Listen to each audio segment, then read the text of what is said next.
স্বাগত খেলাযোগে আপনাদের সাথে আছি আমি ফাইম রহমান। সমস্যা কেটে গেছে, নির্বাচকদের সঙ্গে দূরত্ব কমে গেছে। লিটন দাস বলছেন পরিবারে অনেক কিছুই হতে পারে। ক্যাপ্টেন্সি আর দল নির্বাচন ইস্যুতে টি-20 ক্যাপ্টেন ইতিবাচক বার্তায় দিলেন। টি-20 বিশ্বকাপের জন্য বিপিএলকে ক্রিকেটারদের প্রস্তুতির সেরা মঞ্চ বলছেন টি-20 কাপ্তান নাহিয়ান বিন জসিমের রিপোর্ট।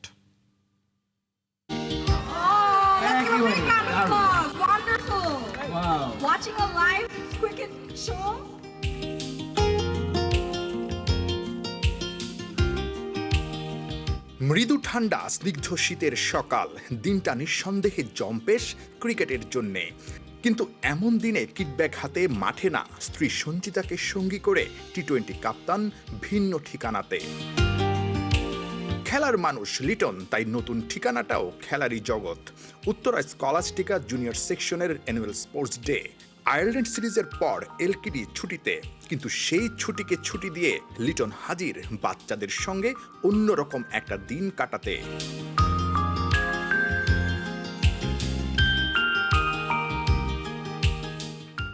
শিশুদের মনোমুগ্ধকর ডিসপ্লে লিটনের মন কেড়েছে। স্নিগ্ধ হাসিটা বলছে ক্রিকেটের বাইরে দারুণ সময় কেটেছে। জাতীয় সঙ্গীতের সুরে জাতীয় পতাকা উত্তোলন কিংবা শপথ পাঠ, সবকিছুই যেন নস্টালজিক করেছে লিটনকে। ফিরিয়ে নিয়ে গেছে সেই ফেলে আসা শৈশবে। অনেকটাই শৈশবে ফিরে গেছি, বিকজ স্কুল লাইফে এই জিনিসের অ্যাক্টিভিটিসগুলো হয়। আই হোপ যে আমার মেয়ে যখন বড় হবে আর কিছুদিন পরেই অ্যাজ এ প্যারেন্টস হিসেবে আমি আসবো, এই সেম জিনিসগুলো আমি উপভোগ করবো অ্যাজ এ প্যারেন্টস হিসেবে। আই হোপ যে আমি যদি আমার মেয়েকে নিয়ে আসতে পারতাম, সেও অনেক এনজয় করতো। বাট আনফর্চুনেটলি আর্লি মর্নিংয়ে তো এটা জানিনি বাচ্চাদের কন্ডিশন কেমন থাকে। তাদেরকে প্রত্যক্ষ সাক্ষাৎ, লাইক নিজেরা দেখে যে ওদের আনন্দ, যা গর্ববোধ করছে, এটা ওদের পথ চলাকে সামনে অনেক অনেক আনন্দিত করবে। অনেক স্বপ্ন ওদের মধ্যে আসবে, অনেক স্বপ্ন ওদের জাগাবে যে হ্যাঁ, আমরাও ওদের মতো প্লেয়ার হব, ওনাদের মতো আমরাও একদিন এরকম হব। ঢেকি স্বর্গে গেলেও ধান ভানে, ক্রিকেটের মানুষ ক্রিকেট ছাড়া কি আর থাকতে পারে? তাই তো অনুষ্ঠানের এক ফাঁকে লিটন কিপিং করলেন, ব্যাট হাতে তুলে নিলেন, বাচ্চাদের নির্মল আনন্দ দিতে আউটও হলেন, ওদের নিয়েই উল্লাসে মাতলেন। শেষে ক্রিকেট নিয়ে কথা বললেন, নিজের ক্যাপ্টেন্সি আর নির্বাচকদের সঙ্গে দূরত্ব ইস্যুতে ইতিবাচক উত্তর দিলেন। না না না, এরকম কোনো কিছু না। দেখেন, একটা ফ্যামিলিতে দুই একটা কথাবার্তা এমন হতেই পারে। আমার মনে হয় আমরা অনেক ভালো এই জিনিসটা ওভারকাম করেছি এবং আমরা কথাবার্তাও বলেছি এই জিনিসটা নিয়ে। সো এটা নিয়ে আর কোনো ইস্যু নেই। সামনেই বিশ্বকাপ, তার আগে আয়ারল্যান্ডের বিপক্ষে সিরিজ জয়। সব মিলে লিটনের ক্যাপ্টেন্সিতে 8টা সিরিজের 5টাতেই জয়। টাইগারদের বিশ্বকাপ প্রস্তুতিটা কেমন হলো? আমার মনে হয় যে প্লেয়াররা এই ব্রেকের পর আবার যখন বিপিএলে আসবে, যেহেতু টি-20 ফর্মেটই হয় বিপিএলটা, এখানে যদি তারা ক্রিকেটটাকে ওইভাবে পারফর্ম করতে পারে, আমরা যেভাবে আমরা ন্যাশনাল টিমের যে প্লেয়ারগুলো আছি, ওভারঅল বাংলাদেশ ক্রিকেট বোর্ডের যে প্লেয়ারগুলো আছে, তারা যদি সবাই পারফরমেন্স করতে পারে, আমার মনে হয় এটা একটা ওয়ার্ল্ড কাপে যাওয়ার আগে একটা ভালো কনফিডেন্স বিল্ড আপ করবে। যারা এই ফর্ম্যাটটা খেলে আসছে অনেক দিন ধরে, তাদের প্রেফারেন্সটাই বেশি। এখানে যে কোনো বাড়তে কোনো প্লেয়ার ঢুকবে না জিনিসটা তাও না, বাট যারা এতদিন ধরে এই ফর্ম্যাটটা খেলছে, পারফরমেন্স করছে, আমার কাছে মনে হয় যে অভিজ্ঞতা তাদেরই বেশি। একটা বিপিএল বাংলাদেশে অনেক বড় একটা ইভেন্ট, যদি কোনো প্লেয়ার যদি এক্সট্রাঅর্ডিনারি পারফর্ম করে, সিলেক্টর যদি মনে করে বা কোচ যদি মনে করে যে আমাদের ওই প্লেয়ারটাকে দরকার, ওয়াই নট। বিপিএল এর পরই বিশ্বকাপ, লিটনের সময় নেই দম ফেলার। তার আগে বাচ্চাদের সঙ্গে দারুণ একটা দিন। ওদের এমন ভালোবাসা আর পাগলামি নিঃসন্দেহে লিটনের জন্য কাজ করবে টনিক হিসেবে। নাহিয়ান বিন জসিম, 71। পরিষ্কার জল ঘোলা কিভাবে করতে হয় সেটা যেন শিখতে হবে পাকিস্তান ক্রিকেট বোর্ডের কাছ থেকে। বিপিএল এর ফ্র্যাঞ্চাইজিগুলো তাদের প্লেয়ার কিনে সারা, এখন পিসিবি জানাচ্ছে ওদের হয়তো ছাড়পত্র মিলছে না। টুর্নামেন্ট পুরোটা খেলার জন্য তো একদম নয়, কারণ জানুয়ারির শুরুতে শ্রীলঙ্কা সফর আর শেষে অস্ট্রেলিয়া আসছে তাদের মাটিতে। তাহলে কি হতে যাচ্ছে বিপিএল এর ভাগ্যে, সেই হিসেব কষেছেন খালিদ জামিল। হাইব্রিড মডেলের বিশ্বকাপ, যেখানে ভারত আর শ্রীলঙ্কা যৌথ আয়োজক আর অবধারিতভাবেই টুর্নামেন্টের অন্যতম স্টেক হোল্ডার পাকিস্তান তাদের সব ম্যাচ খেলবে শ্রীলঙ্কার মাটিতে। তার আগে পিসিবির মনে হলো কন্ডিশনের সাথে ইউজ টু হওয়া দরকার, তাই সেখানে 3 ম্যাচের একটা টি-20 সিরিজ খেলা যাক। যেই বলা সেই কাজ। 3 ম্যাচের তারিখ সেট হলো জানুয়ারির 7, 9 আর 11। সেখান থেকে দল ফিরে যাবে পাকিস্তানে, করবে বিশ্বকাপের ক্যাম্প, আর তারপর তাদের মাটিতে জানুয়ারির শেষ দিকে আসবে অস্ট্রেলিয়া। ওদেরও টার্গেট একটাই, উপমহাদেশের কন্ডিশনের সাথে মানিয়ে নেয়া। ওই সিরিজ খেলে পাকিস্তানিরা ফিরবে শ্রীলঙ্কায়। এই টাইট শিডিউলের মধ্যে পাকিস্তান ন্যাশনাল টিমের প্লেয়াররা বিগ ব্যাশ আর বিপিএল কখন খেলবে সেটাই হয়ে দাঁড়িয়েছে বড় প্রশ্ন। ওদের একটা অংশ এই মুহূর্তে ব্যস্ত ইন্টারন্যাশনাল লিগ টি-20-তে। ডিসেম্বরের 2 তারিখ থেকে শুরু হওয়া এই আসর চলবে 4 জানুয়ারি পর্যন্ত। অর্থাৎ কারোর সাথে কোনো ক্ল্যাশ নেই, কিন্তু সমস্যা হচ্ছে বিপিএল আর বিগ ব্যাশ নিয়ে। বিপিএল এর সূচি বুক 14 ডিসেম্বর থেকে 23 জানুয়ারি। ডিসেম্বরের 26 তারিখ থেকে শুরু হওয়া বিগ ব্যাশ চলবে 25 জানুয়ারি পর্যন্ত। এর মধ্যে যারা পাকিস্তানের ন্যাশনাল টি-20 দলে ডাক পাবে তাদের সপ্তাহখানেকের জন্য ছুটি নিতে হবে ফ্র্যাঞ্চাইজিগুলোর কাছ থেকে। কিন্তু এখানেই জল ঘোলার একটা চেষ্টা করছে পিসিবি। তাদের বিভিন্ন সূত্রের বরাতে পাওয়া তথ্য বলছে, যারা পাকিস্তানের টি-20 দলে অটো চয়েস তাদের একেবারেই এনওসি না দেওয়ার কথা ভাবা হচ্ছে। তাই আগে ভাগেই বিপিএল ফ্র্যাঞ্চাইজিগুলোকে জানিয়ে রাখা হয়েছে। সেক্ষেত্রে কিছুটা হলেও বিপাকে পড়তে হচ্ছে ফ্র্যাঞ্চাইজিগুলোকে, কারণ এরই মধ্যে সিলেট টাইটান্সে নাম লিখে আছেন সাইম আইয়ুব, সাহিব জাদা ফারহান আর মোহাম্মদ নওয়াজ আছেন রাজশাহী ওয়ারিয়র্সে, উসমান খান ঢাকা ক্যাপিটালসে, আর আবরার আহমেদ আছেন চট্টগ্রাম রয়্যালসের ডেরায়। এই 5 ক্রিকেটারের বাইরে যারা পাকিস্তানের টি-20 দলে ডাক পেতে পারেন তারাও পুরো বিপিএল খেলতে পারবেন না, যদিও বিগ ব্যাশের ক্ষেত্রে কিছুটা ছাড় দিচ্ছে তারা। সেখানে বাবর আজম, মোহাম্মদ রিজওয়ান আর শাহিন আফ্রিদি যাচ্ছেন প্রথমবারের মতো। হাসান আলী, হারিস রৌফ আর শাদাব খানের মতো তারকারা তো আগে থেকেই খেলেন, তাদের এনওসি নিয়ে গড়বড় হয়নি। ওই জায়গায় বরং কিছু তরুণকে বাজিয়ে দেখতে চায় নির্বাচকরা। কিন্তু পিসিবি সূত্রের বরাত দিয়ে দ্য টেলিগ্রাফ অনলাইন বলছে, ক্রিকেট অস্ট্রেলিয়ার সাথে তাদের বোর্ডের একটা বোঝাপড়া হয়েছিল, কারণ ডিসেম্বর থেকে জানুয়ারির শেষ পর্যন্ত কোনো ইন্টারন্যাশনাল কমিটমেন্ট ছিল না। কিন্তু এখন পরিস্থিতি ভিন্ন। ক্রিকেট অস্ট্রেলিয়া অবশ্য পিসিবির ওপর আগে থেকেই বিরক্ত, কারণ এর আগে বেশ কবার বিগ ব্যাশের মাঝপথে ক্রিকেটার ডেকে নেয়ার নজির আছে পাকিস্তানের। সেটা এবারও করতে চায় না বাবর রিজওয়ানের বোর্ড। তবে বিপিএল এর ক্ষেত্রে তারা আতশ কাচের নিচে যাচাই বাছাই করেই দিচ্ছে এনওসি। খালিদ জামিল, 71। বিশ্বকাপ জেতালেন, হলেন দেশের সেরা প্লেয়ার, কিন্তু রাজনীতিতে গিয়ে ইমরান খান করলেন চুরি। সেই সাথে যুক্ত হলো আরও 150 মামলা। দেশের ভাগ্য বদলাতে আসা ইমরানের ভাগ্যেই ঝুলছে 14 বছরের সাজা। ক্রিকেট মাঠ ছেড়ে রাজনীতিতে আসাটাই কি বড় ভুল ছিল পাক অধিনায়কের? আবু নাইমের রিপোর্ট। আমি স্বপ্ন দেখি একদিন পাকিস্তান হবে সাম্যের। আমার ছেলে মেয়ে সবার সাথে খেলবে, যেখানে থাকবে না কোনো ধর্মবর্ণ বৈষম্য। এই পাকিস্তান নিয়ে আমার অনেক স্বপ্ন। সহজ সরল ইমরান খান ভাবলেন এসব ওর দায়িত্ব, আর দায়িত্ব পালন করতে পারলে পাকিস্তানের সাধারণ জনগণ সেলাম ঠুকবে। কিন্তু পরিস্থিতি এমন হলো যে তিনি জীবিত না মৃত সে খবর জানতেই লাগলো কয়েকদিন। ক্রিকেট ছেড়ে পাকিস্তানের রাজনীতিতে যখন ইমরান খান নাম লেখালেন তখন অনেকের চোখ সত্যটা দেখতে পেয়েছিল। এই দেশের অপরাজনীতির খেলায় 22 গজের ছেলেটা কেন নামলো সে প্রশ্ন কেউ কেউ ছুড়ে দিচ্ছিল। পরিসংখ্যান বলছে পাকিস্তানে গেল 50 বছরে প্রত্যেক প্রধানমন্ত্রী কোনো না কোনো কারণে একটা সময় জেল খেটেছে। সেই সূত্র ধরে খানের জন্য অপেক্ষা করছিল প্রিজন ভ্যান। কবে কিভাবে হবে সেই মঞ্চায়নটা সেটাই ছিল বাকি। 22 গজের লড়াইয়ে যে ইমরান হার থেকে জয় বের করে এনেছেন তাকে কি আর ছুচোর ভয় দেখালে চলে? কোমর বেঁধে নামলেন, লড়াই করলেন, দিন শেষে বন্দীও হলেন। পাক্কা 2 বছর জেলে পড়ে রইলেন রাষ্ট্রীয় উপঢৌকন চুরির দায়ে। এদিক সেদিক মিলিয়ে খানের নামে রুজু হলো আরও 150 মামলা। বিশ্বকাপ জয়ী অধিনায়কও চোর হয়, তাও ক্ষমতায় থেকে উপঢৌকন চুরি? বাহ, কেমন কথা!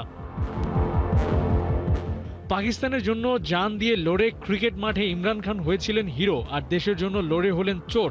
চাইলে হতে পারতেন কোচ সচিন পন্টিংদের মতো করে নির্দ্বিধায় দুনিয়া ঘুরে বেড়াতে পারতেন, কিন্তু না, রাজনীতির বেড়া জালে আটকা পড়লেন 4 দেয়ালে। প্রশ্নটা তাই আসছে, ক্রিকেটার হয়ে রাজনীতি করাটাই কি ক্রাইম? তা না হলে বিশ্বকাপ জয়ী অধিনায়কের এই হাল হয় কি করে? রাজনীতি না করলে ইমরান খানের নামে লাখো স্লোগান হতো, কত কত সুনাম শুনতে পারতেন, কিন্তু সেসব হয়নি। ইমরান নিজের মনের কথা শুনলেন, পাকিস্তানের মানুষের কথাও ভাবলেন, দিন বদলের গানে পাকিস্তানকেই এগিয়ে রাখতে চাইলেন।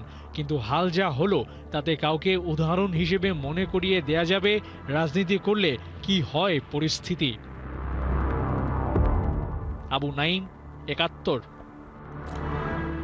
ব্রাজিল পরীক্ষায় শুক্রবার মাঠে নামছে বাংলাদেশ। লাতিন বাংলা সুপার কাপের উদ্বোধনী ম্যাচে বাংলাদেশ ফিউচার স্টারসের প্রতিপক্ষ ব্রাজিলের সাও বার্নার্ডো ক্লাব। শক্তি সামর্থ্যে লাল সবুজরা পিছিয়ে থাকলেও ফায়দা তুলে নিতে চায় অন্য জায়গায়। নিজেদের পরখ করে নেয়ার বড় মঞ্চ বাংলাদেশি ফুটবলারদের জন্য। শুক্রবার জাতীয় স্টেডিয়ামে বাংলাদেশ ব্রাজিল লড়াই শুরু সন্ধ্যা ৭টায়। হাসান সজীবের প্রিভিউ রিপোর্ট। কে বলবে ওরা ছুটে এসেছে প্রায় ১৭,০০০ কিলোমিটার পাড়ি দিয়ে লাতিন আমেরিকা থেকে। বাংলাদেশের আতিথেয়তা আর ফুটবল উন্মাদনায় ব্রাজিল আর্জেন্টিনার ক্লাব দুটির ফুটবলাররা মিশে গেছে বাংলার মাটি ও মানুষের সঙ্গে, যেন কত দিনে চেনা জানা পরিচয় এদেশের সঙ্গে।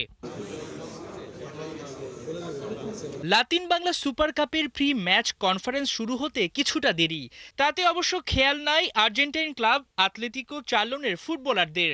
হার্বাল ড্রিঙ্কস মেটাতে চুমুকের সময়টা বেশ উপভোগ্য করে তোলে বিছনা পেরোনো এই তরুণেরা। খোশ মেজাজ চলতে থাকে ঘন্টা খানেক। Hello, Bangladesh. Bueno, nada, estamos muy agradecidos con la oportunidad de estar aquí en este evento tan importante.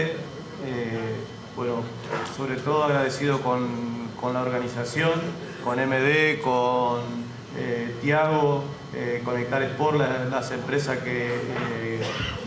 las que nos han realizado la invitación, y realmente el poder estar aquí hoy es un honor. আর্জেন্টাইনদের পাশেই বসা Brazilian club Sao বার্নার্দোর ফুটবলাররা সংবাদকর্মীদের সঙ্গে cricket, football সহ নানান রকম খেলাধুলা ও সংস্কৃতি নিয়ে ওদের আলোচনা যেন শেষই হয় না। ঠিক দুই দলের পাশেই বাংলাদেশ, কিছুক্ষণের জন্য যেন লাতিন আমেরিকার প্রতিবেশী হিসেবে জায়গা হয়েছে লাল সবুজের। ম্যাচের আগে তিন দলই ফুরফুরে মেজাজে থাকলেও মূল জায়গা মাঠে কেউ কাউকে ছাড় দিতে নারাজ এক চুলো। যদিও ধারণা করা হচ্ছে বাংলাদেশের ফিউচার স্টার্স পিছিয়ে বাকি দুই দেশ থেকে, তবে চ্যালেঞ্জ নিতে প্রস্তুত বিশ্বকদের কোচ ইমরুল হাসান। উইকিপিডিয়া কোথাও তেমন কোনো তথ্য পাইনি, আমরা শুধু দেখেছি ব্রাজিলের যে টিমটা আছে সেটা থার্ড টায়ারে খেলে। তো আমাদের ছেলেদের এই দুইটা টিমের এগেনস্টে যে খেলার একটা অপরচুনিটি, এটা অনেক বড় প্রাপ্তি। এখানে আমরা চেষ্টা করব আমাদের সর্বোচ্চ পারফরমেন্স দেখাতে চেষ্টা করতে।